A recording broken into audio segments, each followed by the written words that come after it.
Beaver Dam. Beaver Dam.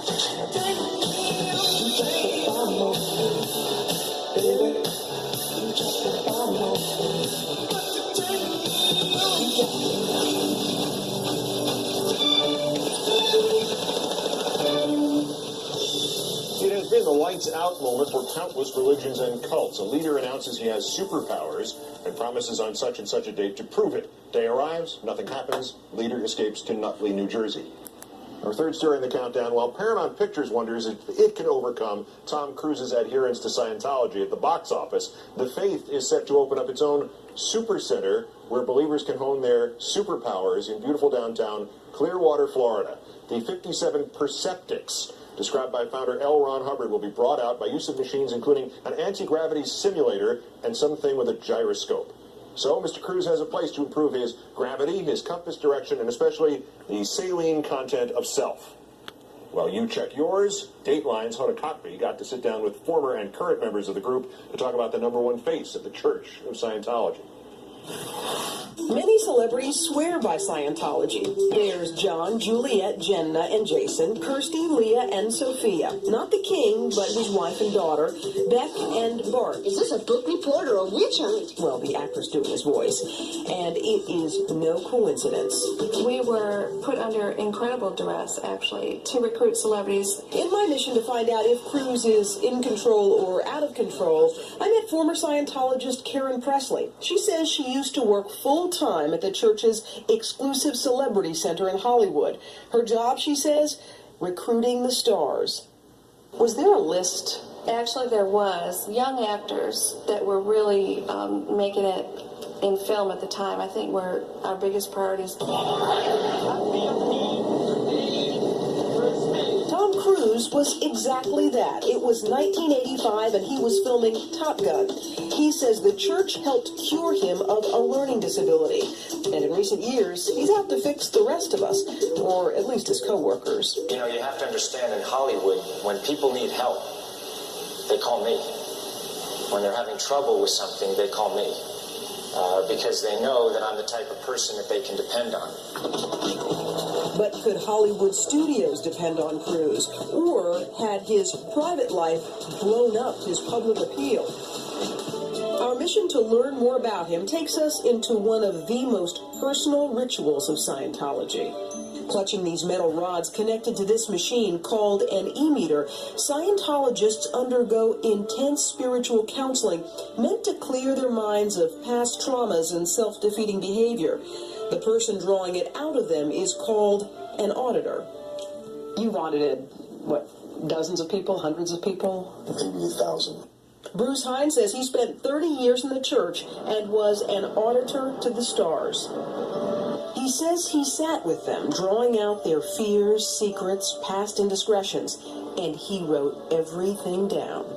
When I was auditing celebrities, I would have to write daily how did it go and what was happening with this person and how are they doing.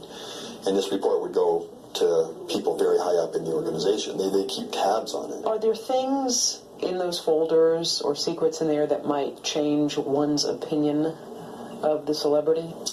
Definitely. Better or worse? Worse.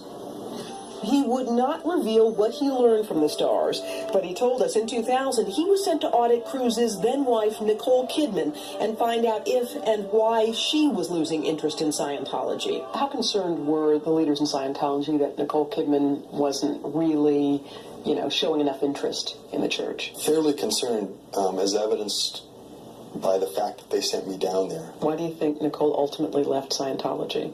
She felt it wasn't for her. It wasn't what she wanted to do in life.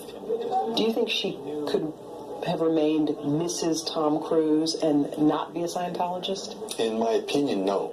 Their view of life would be so at odds with each other. I don't think that they could have a very meaningful relationship. Mm-hmm. So with Katie, it was court and convert.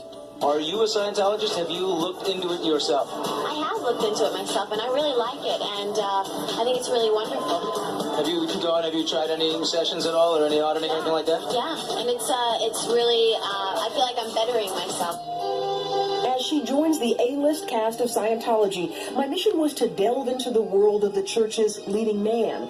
I sat down with one of the highest-ranking members of the Church of Scientology. Mike Rinder rarely talks publicly about his most famous church member. I've known Tom for 15 years. I consider him a friend.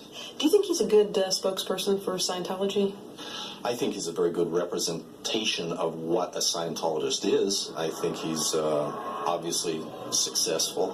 He's obviously very happy. He does a lot to help other people. He lives an ethical life. But last year, the star was orbiting far from Planet Hollywood into the galaxies of Scientology. Many wondered, did he wander off too far?